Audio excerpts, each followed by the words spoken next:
10 రోజుల క్రితం జరిగిన ప్రతిపక్ష ఇండియా కూటమి సమావేశం మన కాలపు ఒక రాజకీయ ఆవశ్యకతను గుర్తు చేసింది. తమ విద్యుక్త ధర్మ నిర్వహణలో ప్రతిపక్షాలు సరికొత్తగా పునఃప్రారంభమవడమే వాటి ప్రస్తుత కర్తవ్యం అవ్వాలి. దూరదృష్టి, దీక్షాదక్షతలతో కూడిన ప్రతిపక్షాల క్రియాశీలతను అవి చూపాలి. అవును, ప్రతిపక్షాల ఐక్యత మనకు అవసరం, అత్యవసరం కూడా.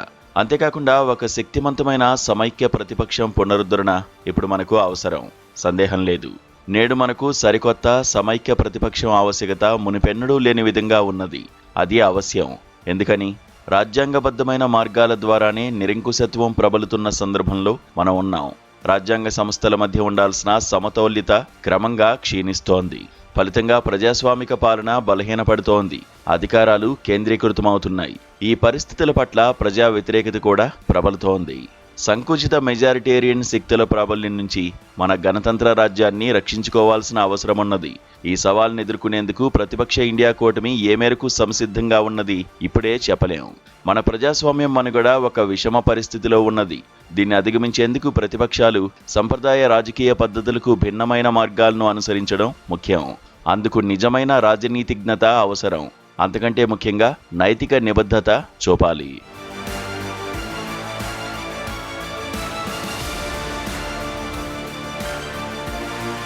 ప్రతిపక్ష రాజకీయాల్లో ఒక మౌలిక మార్పు రావాలి. ఇదెలా సాధ్యమవుతుంది? ఎన్నికల్లో గెలుపు సాధించడమే ధ్యేయంగా ఉండకూడదు. ప్రభుత్వ అధికారాన్ని స్వాధీనం చేసుకోవడమే లక్ష్యంగా ఉన్న రాజకీయాల నుంచి గణతంత్రాన్ని కాపాడుకునే రాజకీయాల దిశగా ఆ మార్పు ఉండాలి. ఇందుకు ప్రతిపక్షాల దృక్పథం మారాలి. ప్రతిపక్షం విధులను పునర్నిర్వచించాలి. ప్రతిపక్షాల ఐక్యతకు ప్రయత్నించాలి. ప్రతిపక్ష రాజకీయాలు చేయడం అంటే ఏమిటో కొత్త ఆలోచనలతో నిర్ణయించుకోవాలి. తమ రాజకీయ కార్యాచరణలో ప్రజలను భాగస్వాములను చేసుకోవాలి. ఈ కార్యాచరణ పరమైన మార్పు తప్పనిసరి. ఆ దిశగా మొదటి అడుగు పలు ప్రధాన ప్రతిపక్షాలు భాగస్వాములుగా ఉన్న ఇండియా కూటమిని పునర్జీవింపచేయడమే. తద్వారా మాత్రమే ప్రస్తుతం అధికారంలో ఉన్న పాలకులను సవాల్ చేయడం సాధ్యమవుతుంది. ప్రస్తుత నాయకులతోనే అది జరగాలి. ఈ నాయకుడి లేదా ఆ నాయకుడి యోగ్యతలు అయోగ్యతల విషయమై చర్చలు వ్యర్థం. ప్రత్యామ్నాయ వ్యవస్థీకృత రాజకీయాలను అభివృద్ధి పరచడమే లక్ష్యంగా ఉండాలి. 2024 సార్వత్రిక ఎన్నికల్లో భారతీయ జనతా పార్టీని గట్టిగా సవాల్ చేసేందుకు ప్రతిపక్షాలు వేసిన ముందడిగే ఇండియా కూటమి ఏర్పాటు. గత లోక్సభ ఎన్నికల్లో బీజేపీకి కనీస మెజారిటీ సైతం లభించకుండా చేయడంలో ఇండియా కూటమి సఫలమైంది. అయితే తదాది దాని ప్రస్థానం నిరాశాజనకంగా సాగుతూ వస్తోంది.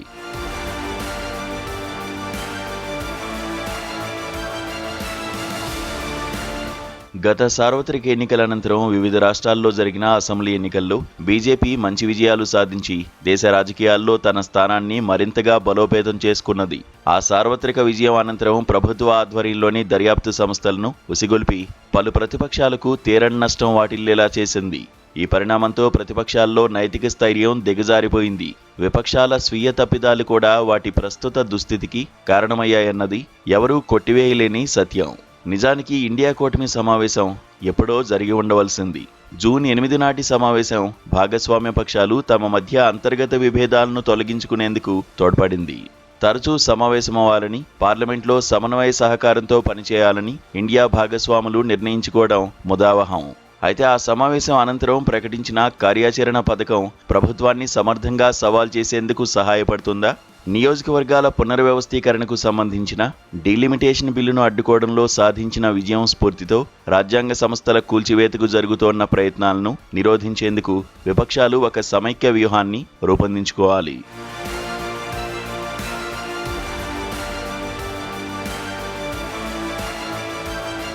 ఇందుకు ఇండియా కూటమి వెలుపల ఉన్న ప్రతిపక్షాలతో ప్రయోజనకరంగా పొత్తు పెట్టుకోవాల్సిన అవసరమున్నది. ప్రజల విశ్వసనీయతను పొందేందుకు ఇది తోడ్పడుతోంది.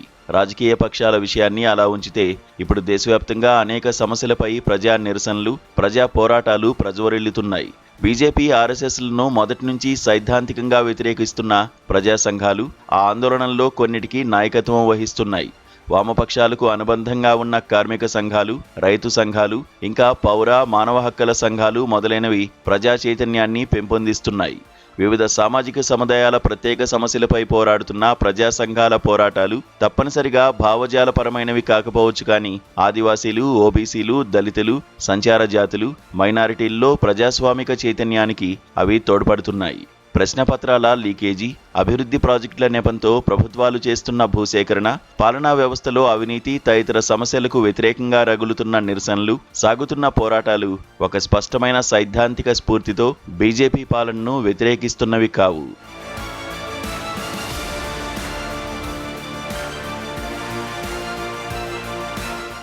ఈ వాస్తవాలు కాక్రోచ్ జనతా పార్టీ పట్ల ప్రతిపక్షం దృక్పథం ఎలా ఉండాలో స్పష్టం చేస్తున్నాయి. సమాజంలోని పరిస్థితుల పట్ల యువ భారతీయుల అసంతృప్తిని, ఆగ్రహాన్ని శక్తిమంతంగా, వినూత్నంగా వ్యక్తం చేసిన ఉద్యమం అది.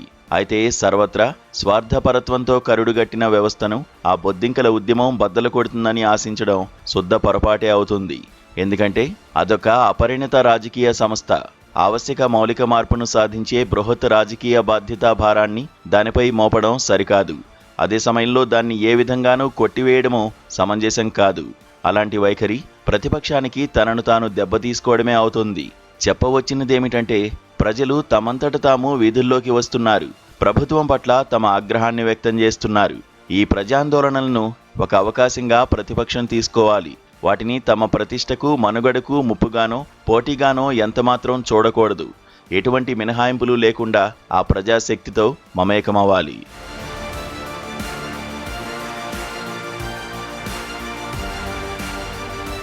ప్రజలు ఉద్యమిస్తున్నారు, పోరాడుతున్నారు. ప్రతిపక్షాన్ని పునరుద్ధరించడమనే చరిత్రాత్మక కర్తవ్యం వారి ఉద్రేకాలు, బాధలు, నిరసనలు అన్నింటినీ ఏకీకృతం చేసి ఒక సమిష్ట శక్తిగా రూపొందించాలి. ప్రతిపక్ష రాజకీయాల్లో మౌలిక మార్పుకు ప్రయత్నించడం ద్వారానే అది సాధ్యమవుతుంది.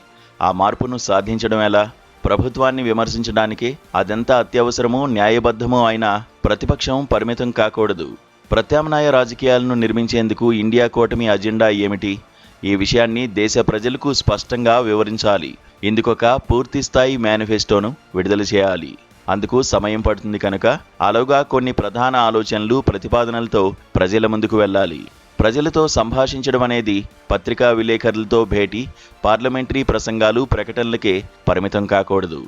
శాంతియుతమైన, అహింసాత్మక పద్ధతుల్లో చేస్తున్న వీధి పోరాటాలను మరింత ప్రభావశీలంగా నిర్వహించడం ద్వారా ప్రజలకు తమ సందేశంతో చేరువ కావాలి. ప్రజలు సులభంగా అర్థం చేసుకోలేని రాజ్యాంగ సంబంధిత వాదనల నుంచి సాంస్కృతికంగా ఉత్తేజపరిచే భావోద్వేగాలతో మిళితమైన పద్ధతులను అనుసరించాలి. ఇందుకు భారత జాతీయోద్యమ మహోన్నత వారసత్వం, మన పురాణవ మత సంప్రదాయాలు, మన సమున్నత నాగరికత విలువల నుంచి ప్రతిపక్షం స్ఫూర్తి పొందవలసిన అవసరం ఎంతైనా ఉంది.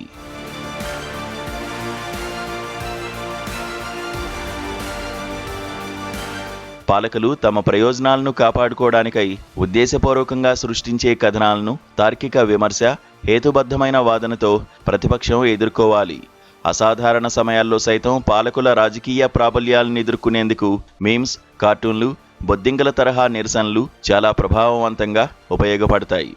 పెరుగుట విరుగుట కొరకే అన్నది ప్రజల అనుభవంలో ఉన్న చిరసత్యం. సర్వాధికారాలు తమ చేతుల్లో కేంద్రీకృతమయ్యాయని నిరంకుశ పాలకులు సంతృప్తి చెందిన తరుణంలోనే వారి సర్వాధిపత్యం బద్దలవడం ప్రారంభం అవుతుందని చరిత్ర నిరూపించిన సత్యం. వాస్తవానికి నిరంకుశ పాలనా వ్యవస్థలు పెళుసైనవి. వ్యవస్థీకృత ప్రతిపక్షం సవాల్ చేసినప్పుడు అవి కూలిపోతాయి. ఈ సత్యాన్ని భారతీయ ప్రతిపక్షాలు సదా గుర్తుంచుకోవాలి.